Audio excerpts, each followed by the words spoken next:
السلام علیکم ورحمۃ اللہ وبرکاتہ۔ اولاد کی پیدائش سے نا امید ہو۔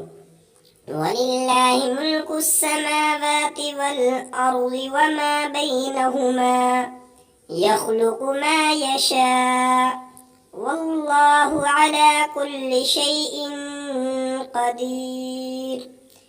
وَلِلَّهِ مُلْكُ السَّمَاوَاتِ وَالْأَرْضِ وَمَا بَيْنَهُمَا يَخْلُقُ مَا يَشَاءُ وَاللَّهُ عَلَى كُلِّ شَيْءٍ قَدِيرٌ۔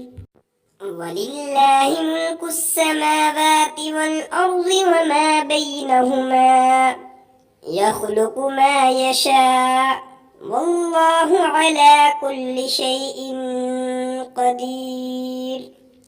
سورۃ المائدہ آیت نمبر 17۔